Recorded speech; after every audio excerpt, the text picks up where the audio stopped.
ಅತಿಯಾಗಿ ಯಾರೋ ಒಬ್ಬ 1 ಲೀಟ್ರ್ 2 ಲೀಟ್ರ್ ಹಾಕ್ಬಿಟ್ಟು ಬ್ಲಾಸ್ಟ್ ಮಾಡಿದ್ರೆ ಏನಾಗುತ್ತೋ ಅವ್ರ ಸುತ್ತಮುತ್ತ ಮನೆಗಳಿಗೆ ಏನಾಗ್ಬೋದು. ಹಾಯ್ ಹಲೋ ನಮಸ್ಕಾರ, ನಾನು ಮಿಸ್ಟರ್ ಮಧು. ಆ್ಯಕ್ಚುಲಿ ರಜತ್ ಅವರು ಒಂದಲ್ಲ ಒಂದು ರೀತಿ ಸುದ್ದಿ ಆಗ್ತಾನೆ ಇರ್ತಾರೆ. ಸೊ ಟ್ರೆಂಡಿಂಗ್ ಬರಬೇಕು ಅಂತ ಮಾಡ್ತಾರೋ ಅಥವಾ ಏನೋ ಮಾಡೋಕ್ಕೂ ಏನೋ ಆಗುತ್ತೋ. ಹಾಗಾದರೆ ರಜತ್ ಅವರಿಗೆ ಸಂಕಷ್ಟ ಫಿಕ್ಸ್ ಆಗುತ್ತಾ? ಯಾಕೆ ಅಂತಂದರೆ ಈಗ ತಾನೇ ಒಂದು ವಿಡಿಯೋ ವೈರಲ್ ಆಗ್ತದೆ. ಅವ್ರು ಏನೋ ಒಂದು ಫೋಟೋಶೂಟ್ ಮಾಡೋ ಟೈಮಲ್ಲಿ ಬ್ಯಾಕ್ ಸೈಡಲ್ಲಿ ಒಂದು ಸ್ಫೋಟಕ ವಸ್ತುವನ್ನು ಸಿಡಿಸ್ತಾರೆ. ಸೊ ಇದು ಎಂಟರ್ಟೈನ್ಮೆಂಟ್ ಪರ್ಪಸ್ಗೆ ಸಿಡಿಸ್ಬೋದಾ ಅಥವಾ ಕಾನೂನು ಬಾಹಿರ ಆಗುತ್ತಾ? ಸೊ ಎಲ್ಲದಕ್ಕೂ ಮುಕ್ತವಾಗಿ ಚರ್ಚೆ ಮಾಡೋಣ. ನಮ್ಮ ಜೊತೆ ಖ್ಯಾತ ವಕೀಲರಾದಂತಹ ಲೋಹಿತ್ ಹನುಮಾಪುರ ಅವರು ಇದ್ದಾರೆ, ಅವ್ರ ಜೊತೆ ಚರ್ಚೆ ಮಾಡೋಣ.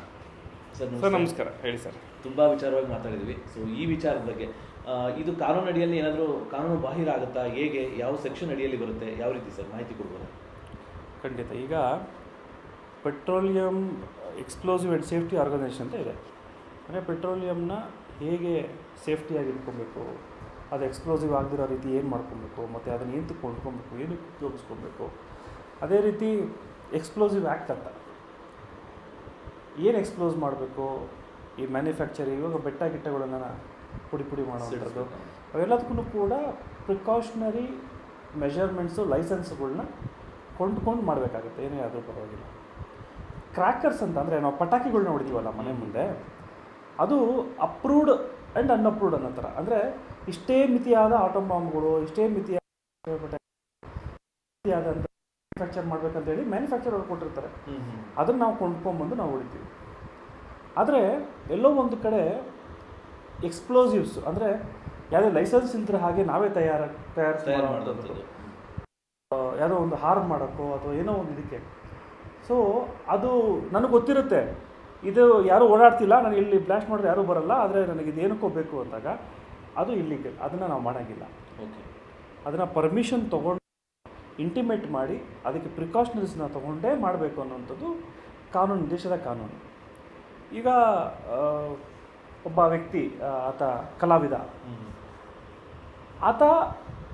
ಆತನ ಮೇಲೆ ಬಂದಿರುವಂಥದ್ದು ಅಲಿಗೇಷನ್ಸ್ ಏನು ಅಂದರೆ ಪೆಟ್ರೋಲನ್ನು ಕವರಿಗೆ ಸುತ್ತಿ ಅದನ್ನು ಕಟ್ಟಿ ಹಿಂದ್ಗಡೆ ಇಟ್ಟು ಅದಕ್ಕೆ ಬೆಂಕಿ ಹಚ್ಚಿ ಅದು ಬ್ಲಾಸ್ಟ್ ಮಾಡಿ ಈತ ಬೈಕಿಂದ ಇಳಿಯುವಂಥದ್ದು ಒಂದು ಏನೋ ಸ್ಟೆಂಟೋ ಅಥವಾ ಏನೋ ಒಂದು ಶಾರ್ಟ್ ಮಾಡಿದ್ದಾರೆ ಅಂತ ಹೇಳಿ. ಸೊ ಅದ್ರ ಬಗ್ಗೆ ಇವತ್ತಿನ ವಿಚಾರ ನಡೀತಾ ಇದೆ. ಹಾಗಾಗಿ ನಾನು ಹೇಳೋದೇನು ಅಂದರೆ ಇದು clear and cut criminal case ಆಗಿಬಿಡುತ್ತೆ ಪರ್ಮಿಷನ್ ತೊಗೊಂಡಿಲ್ಲ ಅಂದರೆ. ಯಾಕೆಂದರೆ ಎರಡನೇದು ಈ ಈ ಕೃತ್ಯ ಇದೆಯಲ್ಲ, ಇವತ್ತರೆಗೂ ತಮಗೆ ಗೊತ್ತಿತ್ತಾ ಅಥವಾ ನನಗೆ ಗೊತ್ತಿತ್ತಾ ಪೆಟ್ರೋಲನ್ನು ಕವರಲ್ಲಿ ಸುತ್ತಿ ಈ ಥರ ಹಿಂಗೆ ಡಮ್ ಅನ್ನುತ್ತೆ ಅನ್ನೋದು ನಿಮ್ಗೆ ಗೊತ್ತಿತ್ತಾ? ಇಲ್ಲ, ಖಂಡಿತ ಗೊತ್ತಿರಲಿಲ್ಲ. ಇದನ್ನು ತಾವು ಎಲ್ಲ ಯುವಕರಿಗೆ ಅಥವಾ ಏನು ಸಮಾಜದಲ್ಲಿರುವಂಥ ಮಕ್ಕಳುಗಳಿಗೆ ತಾವು ಈಚೆನೂ ಆಗುತ್ತೆ ಅಂತ ಹೇಳ್ಕೊಟ್ಬಿಟ್ರಿ. ಅಂದರೆ ಒಂದು ಬ್ಲಾಸ್ಟ್ ಅನ್ನುವಂಥದ್ದು ಬಾಂಬನ್ನು ಸಿಡಿಸುವಂಥದ್ದು, ಮಾನವ ಮಾಡಿರುವಂಥ ಒಂದು ಬಾಂಬ್ಗಳು ಅನ್ನೋ ಥರ. ಸೊ ಇದನ್ನು ತಾವು ಹೇಳ್ಕೊಟ್ರಿ. ಇದರಿಂದ ಈಗಾಗಲೇ ತಾವು ಸಿನಿಮಾ ನಟರುಗಳು ಲಾಂಗು ಮಚ್ಗಳನ್ನು ಇಟ್ಕೊಂಡು ಮೇನ್ ರೋಡ್ಗಳಲ್ಲಿ ತಮ್ಮ ಹುಟ್ಟಿದಬ್ಬಗಳಲ್ಲಿ ಕೇಕನ್ನು ಕಟ್ ಮಾಡಿ ಹೇಳ್ಕೊಟ್ರಿ.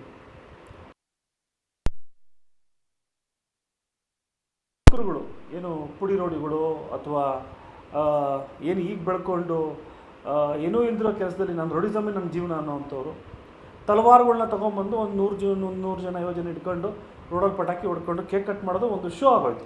ಶೋಕಿ ಆಗೋಗ್ಬಿಟ್ಟು ಇದನ್ನು ಕಲಿಸ್ಕೊಟ್ಟಿದ್ದು ಯಾರು? ಇವರೇ cinema ನಟರುಗಳೇ.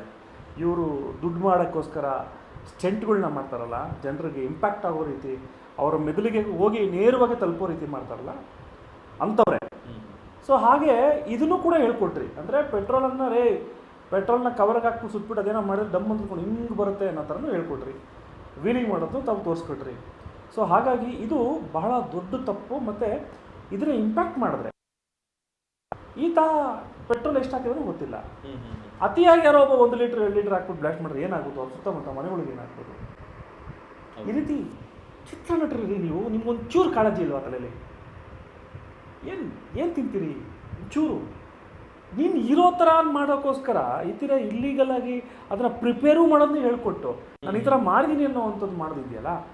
So it is really illegal things. ಮತ್ತು ಆತನ ಬಗ್ಗೆ ಅದೇನೋ ಬೇರೆ ಬೇರೆ ಕೇಸ್ಗಳಿದ್ದಾವೆ, ಅದ್ರ ಬಗ್ಗೆ ನನ್ನ ಪ್ರಸ್ತಾಪನೆ ಬೇಕಾಗಿಲ್ಲ. ಮಹಾನ್ ವ್ಯಕ್ತಿಗಳ ಬಗ್ಗೆ ಮಾತಾಡುವಂಥ ಅವಶ್ಯಕತೆ ಇಲ್ಲ. ಸಮಾಜದಲ್ಲಿ ಏನು ಮಾಡ್ತಾಯಿದ್ದೀರಿ? ಬರೀ ಕೇಸ್ ಸಾಕಾಗಲ್ಲ. Just a case is not enough. ಚಿತ್ರ ನಟಕ ಏನು ನಮ್ಮ ಚಲನಚಿತ್ರ ಮಂಡಳಿ ಇದೆಯಲ್ಲ, ಏನು ಮಾಡ್ತಿದ್ದೀರಿ ಸರ್? ನಿಮ್ಮ ಒಂದು ಅಸೋಸಿಯೇಷನ್ ಕೆಳಗಡೆ ಎಲ್ಲರೂ ಬರ್ತಾರೆ. ಅವರು ಜೈಲಿಗೆ ಹೋಗಿ ಬಂದರೂ ನೀವು ಚಾನ್ಸ್ ಮಾಡ್ಬೋದು, ಶೂಟಿಂಗ್ ಮಾಡ್ಬೋದು. ಅವ್ರು ತಪ್ಪು ಮಾಡಿದ್ರೂ ಅವ್ರಿಗೆ ಶೂಟಿಂಗ್ ಮಾಡ್ಬೋದು. ಅವ್ರು ಏನು ಮಾಡಿದ್ರು ನೀವು ಅವ್ರನ್ನ ಒಪ್ಕೊತೀರಲ್ಲ. ನಿಮ್ಗೆ ಏನಕ್ಕೆ ಮತ್ತೆ ಮಂಡಳಿ ಅನ್ನೋಂಥದ್ದು? ಸೊ ಹಾಗಾಗಿ ವಿ ಡೋಂಟ್ ಅಕ್ಸೆಪ್ಟ್ ದಿಸ್. ಇದು ಆಗಬಾರ್ದು. ಪೊಲೀಸರು ಕೂಡ ಹೇಳಿ. ಒಂದು ಪ್ರಶ್ನೆ ಏನಂದರೆ, ಈಗ ಮೇಕಿಂಗ್ ಮಾಡಿರೋ ವಿಡಿಯೋದೇ ತುಂಬ ಸಮಾಜಕ್ಕೆ ಮಾರಕ ಆಗುತ್ತಾ, ಅಥವಾ ಹೆಂಗೋ ಬ್ಲಾಸ್ಟ್ ಮಾಡೋದ, ಏನೋ ಒಂದು ಶಾರ್ಟ್ ತೆಗೆದ, ಆ ಶಾರ್ಟ್ ತೆಗೆದ್ಬಿಟ್ಟು ಜನಕ್ಕೆ ಅವ್ರು ಬಿಲ್ಡಪ್ ಶಾರ್ಟ್ಸ್ ಕೊಟ್ಟರು, ಸೊ ಅದು ಬಾಹಿರ ಆಗುತ್ತಾ? ಮೇಕಿಂಗ್ ಮಾಡಿರೋದು ತುಂಬ ಇಂಪಾರ್ಟೆಂಟ್. ನೋಡಿ ಸರ್, ಈಗ ಒಂದು ಬಾಂಬ್ ತಯಾರಿಕೆಯನ್ನು ನಾನು ತೋರಿಸ್ಕೊಟ್ಬಿಟ್ರೆ ಯಾರ್ಯಾರು ಏನೆಂದಕ್ಕೆ ಉಪಯೋಗಿಸ್ಕೊಳ್ಳಲ್ಲ. ಈಗ ಫಾರ್ ಎಕ್ಸಾಂಪಲ್ ಜಮೀನು ವಿವಾದಗಳು ಇದ್ದಾವೆ, ಕಿತ್ತಾಡ್ಕೊತಾರೆ ಅಣ್ಣ ತಮ್ಮದರು, ಏನು ಒದ್ದಾಡ್ಕೊತಾರೆ.